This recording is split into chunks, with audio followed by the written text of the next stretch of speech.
오늘 말씀은 창세기 18장 10절에서 12절입니다. 그가 가라사대 기한이 이를 때에 내가 정녕 내게로 돌아오리니 내 아내 사라에게 아들이 있으리라 하시니 사라가 그 뒤 장막문에서 들었더라. 아브라함과 사라가 나이 많아 늙었고 사라의 경수는 끊겨졌는지라. 사라가 속으로 웃고 이르되 내가 노쇠하였고 내 주인도 늙었으니 내게 어찌 낙이 있으리요. 예. 자, 아브라함과 사라가 지금 나이가 너무 많이 든 거예요. 아버지 연세보다 더 많이 들었어요. 사라는 90세, 아브라함은 지금 100세 그 나이가 됐거든요. 진짜 늙어버린 거지. 근데 그 아브라함과 사라한테 하나님이 나타나셔서 약속을 하나 주셨어요. 근데 그 약속이 뭐냐면은 내년 이맘때에 너에게 아들이 태어날 거야. 아들이 아브라함과 사라 사이에서 태어날 거야. 그 약속을 하셨어요. 네, 예수님 아니에요. 그렇죠. 어떤 맥락에서 보면 예수님에 대한 이야기인데, 일단은, 아브라함과 사라한테 이제 한 약속을 딱 하나님이 직접 나타나서 아들을 주리라 약속을 하셨단 말이에요. 근데 그 약속을 아브라함과 사라가 듣고 바로 믿었을까요? 안 믿었을까요? 바로 믿지 않았대요. 말도 안 되는 소리라고 속으로 생각을 하면서 하나님이 말씀하실 때 키득키득 비웃었대요. 아브라함과 사라가. 왜 아브라함과 사라가 하나님의 말씀을 듣고도 믿지 못하고 직접 나타나셔서 말씀하시고 그랬는데도 불구하고 왜 아브라함과 사라는 믿지 못했을까?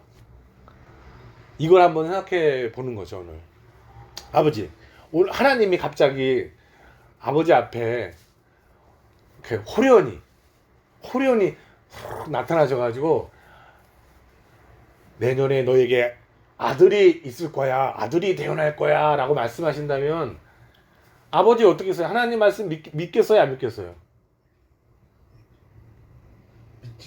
믿죠. 당연히 믿죠. 이렇게. 예?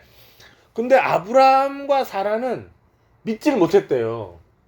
믿지 못하고 하나님을 비웃었대요. 무슨 말도 안 되는 소리야. 왜 비웃었을까? 아버지, 사람은 언제 이렇게 비웃게 될까요? 비웃을 때.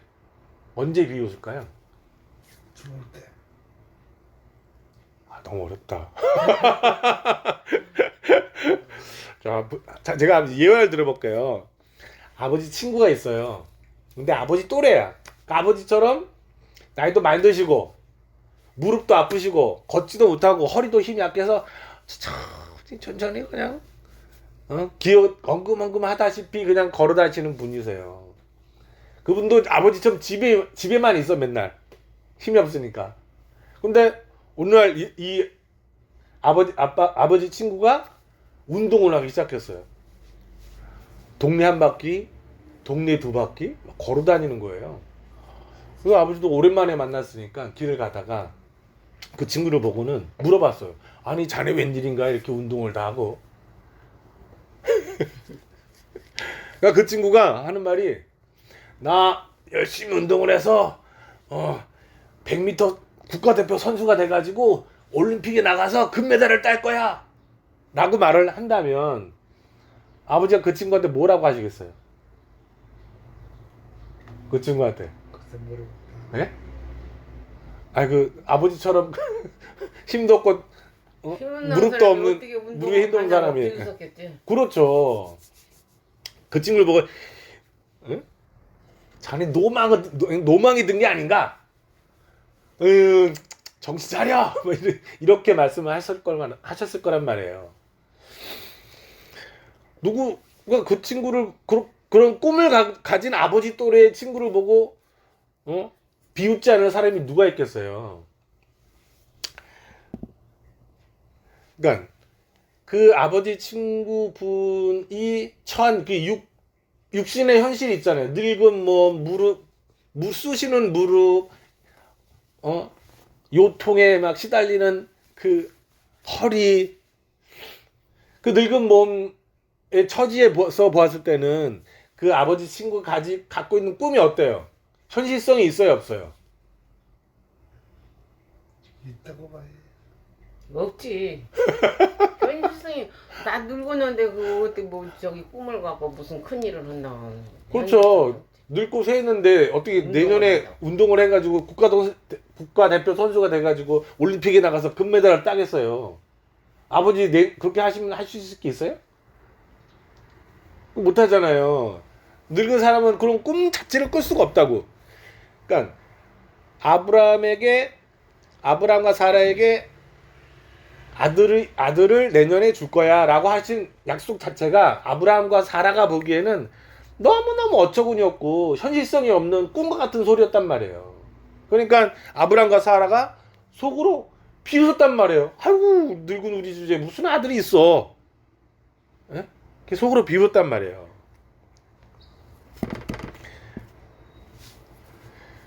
자, 그 아버지 도요토미 히데요시 아시죠? 도요토미 히데요시 풍신수길 들어보셨어요? 그 왜 우리나라 임진년에 왜군을 보내가지고 우리나라를 쳐들어온 일본 놈 있잖아요. 일본 그 수계가 도요토미 히데요시인데 그 도요토미 히데요시가 죽기 직전에 원래 도요토미 히데요시는 우리나라에 군인을 보내서 어디를 치려고 했냐면 명나라를 그러니까 중국을 치려고 했어요. 도요토미 히데요시가 중국을 치려고 했는데 누가 막았어요? 이순신 장군이 거북선을 만들어 가지고 남의 바다를 턱한 지키니까 그 꿈이 허물어졌단 말이에요. 거기에 충격을 받아 가지고 도요토미 히데요시가 병들어서 금방 죽어버렸어요. 이순신 장군 때문에. 그러니까 이순신 장군 때문에 꿈이 허물어진 거지. 내가 중국을 빼앗아서 내가 다스리리라 하는 꿈이 있었는데 그 꿈이 무너진 거예요. 그 충격에 도요토미 히데요시가 막 병을 앓다가 죽어버렸단 말이에요. 근데 그 죽기 직전에 꼴까닥하기 직전에 시를 하나 썼어요. 시. 그 시가 뭐냐면 제가 해볼게요. 이슬로 와서 이슬로 사라지는 몸이요. 아, 꿈속의 꿈이로다. 이런 시를 썼어요. 도요토미 히데요시가. 그러니까 죽음 앞에서 보니 이 자기의 몸이 죽을 몸이 자기가 보기에 진짜 꿈 같다 이거예요. 이슬처럼 사라지는 그런 이슬처럼 순식간에 사라지는 그런 꿈 같은 것이더라 이거예요. 몸이 죽음 앞에서 보니 그 명나라를 집어삼키리, 조선을 정벌해서 명나라를 집어삼키리, 그런 거대한 야망과 꿈이 있었는데 그것도 다 꿈이고, 그리고 자기가 살았다는 것도 꿈이더라. 이런 시를 쓴 거예요. 그건 무슨 말이냐면은 아브라함도 죽음의 자리에서 이제 자기가 늙고 쇠하는 그 죽음의 자리에서 보니 자기의 몸도 꿈이더라는 거죠. 이슬처럼 사라져버리는, 안개처럼 사라져버리는 꿈이더라는 거예요. 그걸 아브라함이 알겠더라는 거예요. 근데 그 꿈에 자기 육신이 허망한 꿈인 것을 아는 아브라함에게 하나님께서 아들을 준다 하니까 믿을 수 있어요, 없어요? 믿을 수가 없는 거예요. 아무리 하나님 말씀했어도 그런 생 불안 치지 마세요, 하나님. 이런 말이 나오다는 거예요. 아브라함도. 그런데 그 다음에 하나님이 약속하신 그 다음에 정말 아브라함과 사라에게서 아들이 태어났어요. 아들이. 자. 창세기 21장 1절에서 3절 볼게요. 여호와께서 그 말씀대로 사라를 경고하셨고 여호와께서 그 말씀대로 사라에게 행하셨으므로 사라가 인태하고 하나님의 말씀하신 기한에 미쳐 늙은 아브람에게 아들을 낳으니 아브람이 그 낳은 아들 곧 사라가 자기에게 낳은 아들을 이름하여 이삭이라 하였고. 네, 거기까지. 자,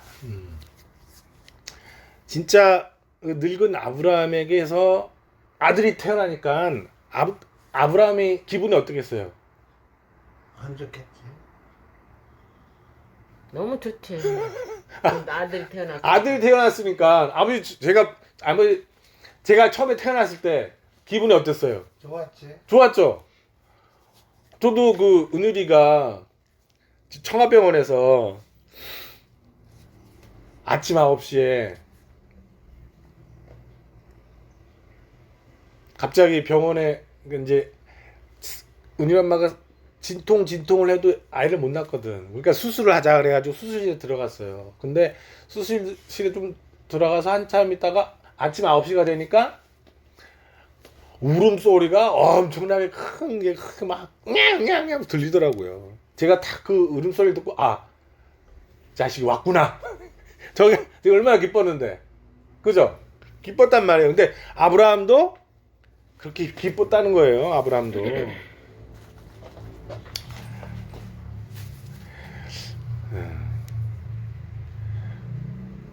아브라함도 너무 기쁘고 기뻐서 어떤 이름을 졌냐면은 어떤 뜻의 이름을 졌냐면은 이삭이라고 줬어요.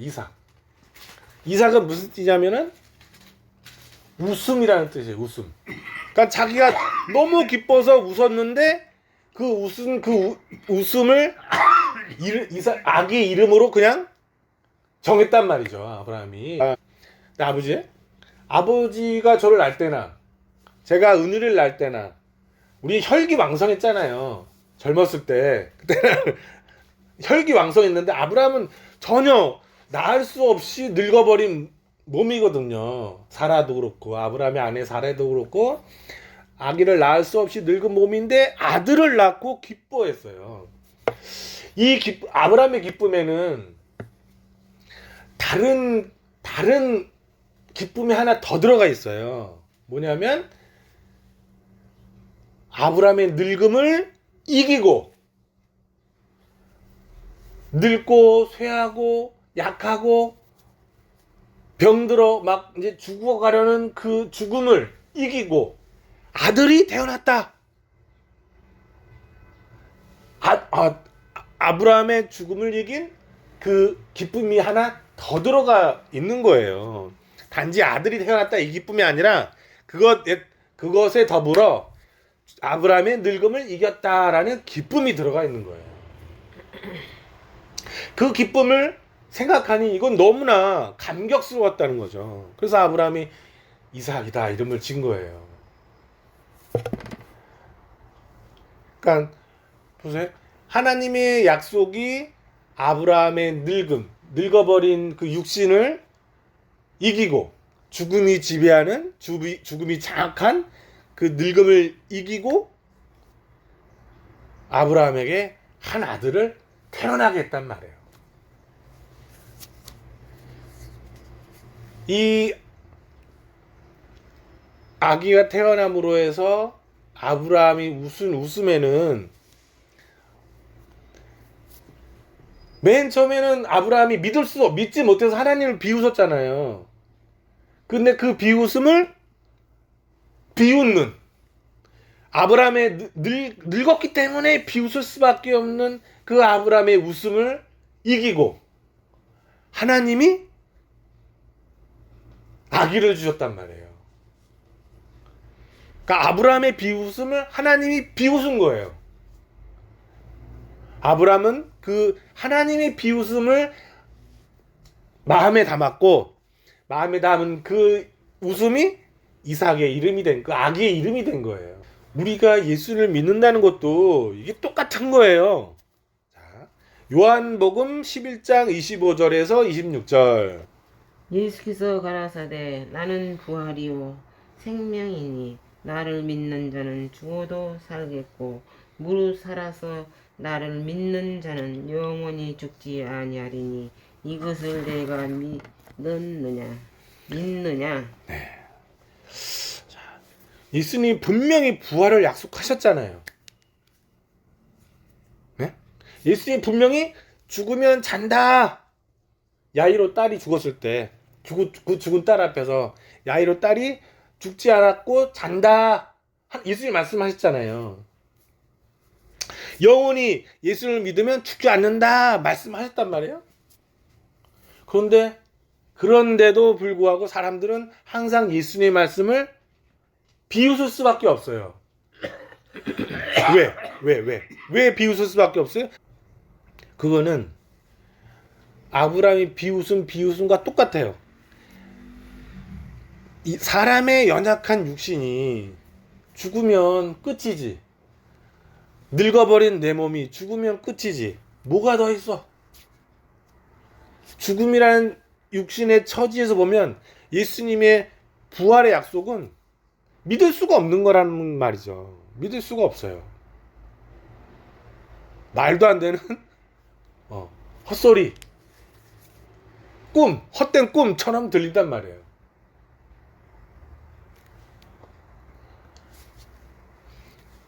하지만 예수님이 십자가에서 죽고 어떻게 되셨어요?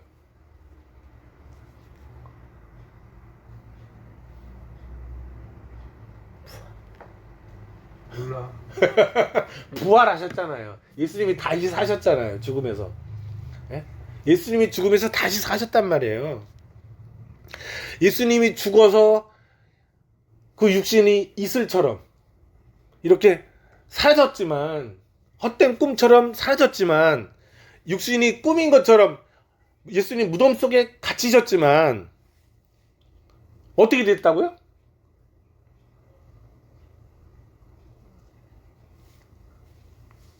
부활했으니까 기쁘겠지. 그렇죠. 부활하셨단 말이에요. 이거는 예수님의 부활은 뭐냐면은 사람들의 비웃음, 육신이 사망이기 때문에 하나님의 약속에 대한 비웃음.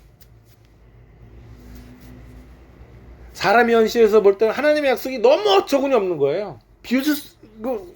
사람들은 비웃을 수밖에 없는데 그 사람들의 비웃음을 하나님이 비웃으시면서 예수님을 부활에 이르게 하셨다는 거죠.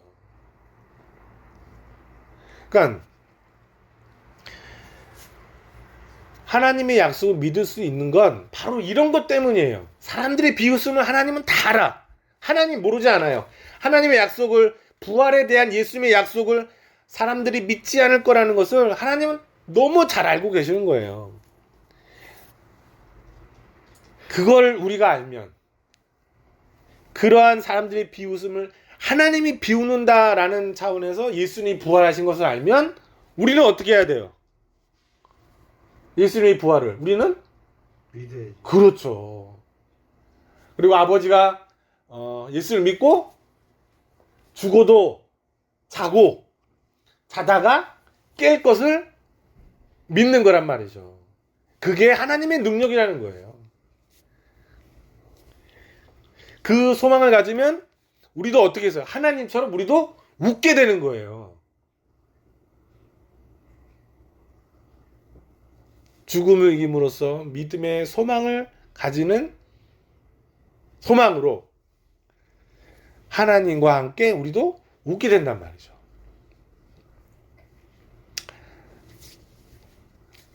아버지 어머니도 하나님과 함께 웃으면 좋겠죠. 네.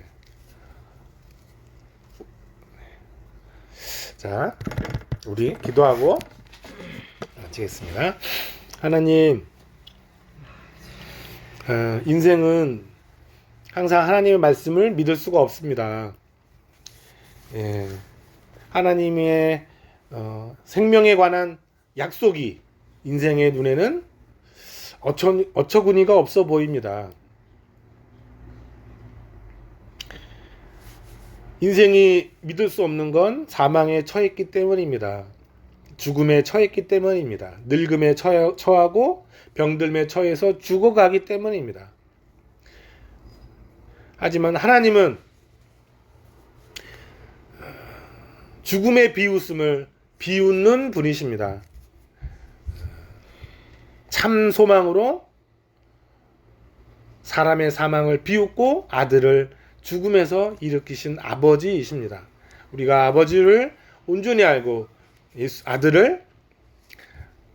아들을 온전히 알고 믿음으로써 하나님과 함께 웃는 저희 어머니 아버지 또한 제가 되게 해주시고 이 말씀을 듣는 자들 모두가 하나님과 함께 웃게 해주세요. 예수님의 이름으로 기도했습니다. 아멘.